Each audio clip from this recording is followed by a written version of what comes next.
রাত যত গভীর হয় মিরপুর ব্রিজের বাতাস নাকি তত ভারী হয়ে ওঠে। আমি আগে বিশ্বাস করতাম না, ভাবতাম ওসব মনের ভুল। কিন্তু সেই অমাবস্যার রাতে তুরাগ নদীর ওপর যখন কুয়াশা জমেছিল, তখন আমি যা দেখেছিলাম তা কোনো ভুল ছিল না। আচ্ছা, আপনি কি কখনো এমন কারো পাশে বসেছেন যার শরীরের কোনো গন্ধ নেই, এমনকি যার নিঃশ্বাসও পড়ে না? রাত তখন 2:30। পুরো ঢাকা শহর যেন একটা গভীর ঘুমে আচ্ছন্ন। আমি আমার বাইক নিয়ে মিরপুর ব্রিজের গোড়ায় দাঁড়িয়ে একটা সিগারেটে শেষ টান দিচ্ছিলাম।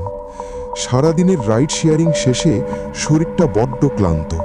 ভাবছিলাম আজ আর কোনো ট্রিপ নেব না, বাসায় ফিরে যাব। ঠিক তখনই ব্রিজের রেলিং ঘেঁষে দাঁড়িয়ে থাকা অবয়বটা আমার নজরে পড়ল। লোকটার পরনে সাদা একটা পাঞ্জাবি, কিন্তু এই ধুলোবালির শহরেও সেই সাদা রংটা কেমন যেন অস্বাভাবিক উজ্জ্বল। আমি পাশ দিয়ে যাওয়ার সময় লোকটা হাত তুলল।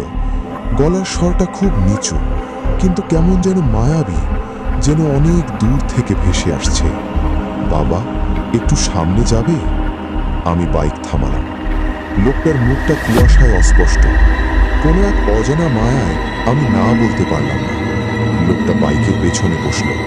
বসার সাথে সাথে আমার মেরুদণ্ড দিয়ে একটা শীতল স্রোত বয়ে গেল। মনে হলো আমার পেছনে কোনো মানুষ নয়, এক খণ্ড বরফ বসে আছে। বাইক চলতে শুরু করলো। ব্রিজের ওপর তখন নিঝুম অন্ধকার। স্ট্রিট লাইটগুলো মিটমিট করে জ্বলছে। আমি আয়নায় একবার তাকালাম। লোকটা সোজা তাকিয়ে আছে সামনের দিকে। তার চোখ দুটো স্থির, পলক পড়ছে না। অদ্ভুত ব্যাপার হলো, এত জোরে বাতাস বইছে, কিন্তু লোকটার পাঞ্জাবি একটুও নড়ছে না। আমি নীরবতা ভাঙার জন্য বললাম, চাচা, এত রাতে একা কোথায় যাবেন? জায়গাটা তো ভালো না। লোকটা একটা দীর্ঘশ্বাস ফেলল। সেই শব্দে যেন পুরো ব্রিজের বিষণ্ণতা মিশেছিল। সে বলল, অনেকদিন পর ফিরছি তো, পথটা একটু বেশি লম্বা মনে হচ্ছে। এই ব্রিজটা যখন প্রথম তৈরি হয় তখন থেকেই আমি এর সাথে মিশে আছি। মানুষ আসে, মানুষ যায়, শুধু আমিই যেতে পারি না। তার কথাগুলো শুনে আমার বুকের ভেতরটা কেমন যেন খচখচ করে উঠল। কথাগুলো রূপক নাকি সত্য বুঝতে পারছিলাম না। ব্রিজের মাঝখানে আসতেই চারপাশটা হঠাৎ ঘন কুয়াশায় ঢেকে গেল। আমি হেডলাইটের আলোতে মাত্র কয়েক হাত পথ দেখতে পাচ্ছি। হঠাৎ মনে হলো চারপাশের বাতাসটা কান্নার সুরে হাহাকার করে উঠছে। আমি আবার আয়নায় তাকালাম। এবার আমার রক্ত হিম হয়ে গেল। আয়নায় আমার পেছনের সিটটা একদম ফাঁকা, কিন্তু আমি স্পষ্ট অনুভব করছি কেউ একজন আমার কাঁধে হাত দিয়ে বসে আছে।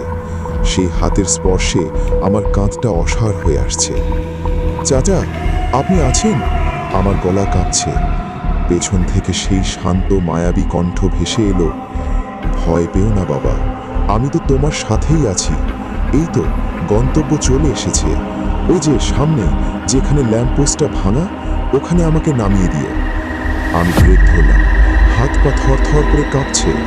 বাইক থামিয়ে পেছনে তাকাতেই দেখলাম লোকটা দাঁড়িয়ে আছে। তার মুখে একটা করুণ হাসি। সে পকেট থেকে একটা পুরনো আমলের সিকি আমার হাতে দিল। সে বলল, সবাই শেষ যাত্রার সঙ্গী পায় না, তুমি দিলে, ভালো থেকো। আমি কিছু বলার আগেই একটা বড় ট্রাক পাশ দিয়ে চলে গেল। ট্রাকের হেডলাইটের তীব্র আলোতে চোখ ধাঁধিয়ে গেল। আমি কয়েক সেকেন্ড পর চোখ মেলতেই দেখি রাস্তা একদম ফাঁকা। আশেপাশে কোনো ঝোপঝাড় নেই, লুকানোর জায়গা নেই। লোকটা যেন বাতাসের সাথে মিশে গেছে। আমার হাতে তখনও সেই পুরনো ধাতব মুদ্রাটা ধরা। মুদ্রাটার গায়ে খোদাই করা শালটা দেখে আমার কলিজা শুকিয়ে গেল। সেখানে লেখা 1998 সাল, অথচ মুদ্রাটা একদম নতুনের মতো চকচক করছে। আমি আর এক মুহূর্ত দাঁড়ালাম না। বাইক স্টার্ট দিয়ে ঝড়ের গতিতে সেখান থেকে পালালাম। কিন্তু আমি জানতাম না এই রহস্যের শেষ এখানেই নয়। আসল সত্যটা আমার জন্য অপেক্ষা করছিল পরের দিন সকালে, যা আমার সারা জীবনের ঘুম কেড়ে নেবার জন্য যথেষ্ট ছিল। সেই রাতের আতঙ্ক আমার চোখের পাতা থেকে ঘুম কেড়ে নিয়েছিল। সারা রাত বিছানায় ছটফট করেছি।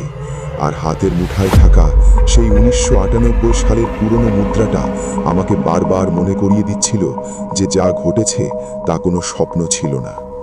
ভোরের আলো ফুটতেই আমি ঠিক করলাম আমাকে এই রহস্যের গোড়ায় পৌঁছতে হবে। মিরপুর ব্রিজের ওই ভাঙা ল্যাম্পপোস্টার কাছে এমন কি আছে যা আমাকে বারবার ওখানেই টেনে নিয়ে যাচ্ছে। সকাল 10টা নাগাদ আমি আবার সেই ব্রিজে ফিরে গেলাম।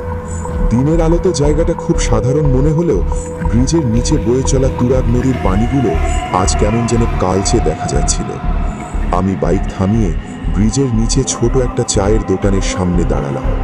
দোকানদার বৃদ্ধ লোক, নাম মোবারক চাচা। এই এলাকায় তিনি বহু বছর ধরে আছেন। আমি তাকে সেই মুদ্রাটা দেখালাম আর জিজ্ঞাসা করলাম, চাচা, রাতে এক অদ্ভুত মানুষের সাথে দেখা হয়েছিল, সেই মুদ্রাটা দিয়ে উধাও হয়ে গেল। আপনি কি এই ব্রিজের কোনো পুরনো ঘটনার কথা জানেন? মোবারক চাচা মুদ্রাটা হাতে নিয়ে দীর্ঘক্ষণ তাকিয়ে রইলেন। তার হাত কাঁপছিল। এক গভীর দীর্ঘশ্বাস ফেলে তিনি আমার দিকে তাকালেন। তার চোখে এক অদ্ভুত ভয় আর করুণা। তিনি বললেন, বাবা, এই মুদ্রাটা যার, সে কোনো জ্যান্ত মানুষ না। আজ থেকে প্রায় 28 বছর আগে যখন এই ব্রিজটার কাজ শেষ হবার পথে, তখন ঠিক ওই ভাঙা ল্যাম্পপোস্টের কাছে একটা বড় দুর্ঘটনা ঘটে। সাদি নামে এক যুবক তার বিয়ের বাজার করে ফিরছিল। ঠিক এই মুদ্রাটার মতোই একগুচ্ছ পুরনো মুদ্রা আর আনন্দ নিয়ে সে বাইক চালিয়ে বাড়ি ফিরছিল। কিন্তু এক মদ্য ট্রাক ড্রাইভার তাকে পিষে দিয়ে চলে যায়। আমার রক্ত হিম হয়ে গেল। সাদি? তার পরনে কি সাদা পাঞ্জাবি ছিল? মোবারক চাচা মাথা নাড়লেন। হ্যাঁ বাবা, তার সাদা পাঞ্জাবি সেদিন রক্তে লাল হয়ে গেছিল। তার লাশটা এই ব্রিজের ওপর 3 ঘন্টা পড়েছিল, কেউ ধরেনি। সেই থেকে মাঝে মাঝে গভীর রাতে তাকে দেখা যায়। সে আসলে কাউকেই ক্ষতি করে না, সে শুধু তার অসমাপ্ত যাত্রাটা শেষ করতে চায়। সে তো বাড়ি ফিরতে চেয়েছিল, কিন্তু কবরের অন্ধকার তাকে গ্রাস করে নিয়েছে। চাচার কথা শুনে আমার ভেতরটা হু হু করে উঠল। ভয়টা এখন গভীর মায়ায় রূপ নিল।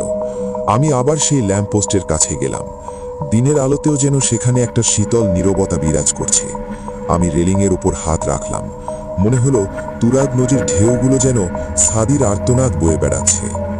জানেন, মোবারক চাচার কথা শোনার পর আমি আর ভয় পাইনি। আমার কেন জানি মনে হচ্ছিল সেই রাতের সেই যাত্রীটি আজও তার মায়ের হাতের রান্নার গন্ধে ফেরার অপেক্ষায় আছে। সে তো কোনো ভূত হতে চায়নি, সে চেয়েছিল একজন সাধারণ মানুষ হয়ে বেঁচে থাকতে। প্রতি রাতে কি সে এভাবেই ব্রিজে হাত তুলে দাঁড়ায়? প্রতি রাতে কি সে এভাবেই তার শেষ ঠিকানায় পৌঁছতে চায়? হায় রে মানুষ, আমরা বেঁচে থাকতে কত অবহেলা করি, অথচ মারা যাওয়ার পর সামান্য একটু বাড়ি ফেরার জন্য আমাদের আত্মাগুলো দশকের পর দশক কাঁদছে। সাদি, ও সাদি ভাই, আপনি কি শুনতে পাচ্ছেন? আমি আপনার সেই মুদ্রাটা আজও যত্ন করে রেখেছি। যদি কোনোদিন আবার দেখা হয়, তবে সেদিন আর আমি আপনার কাছে ভাড়া চাইব না। সেদিন আমি আপনাকে আপনার মায়ের কোলে পৌঁছে দেব।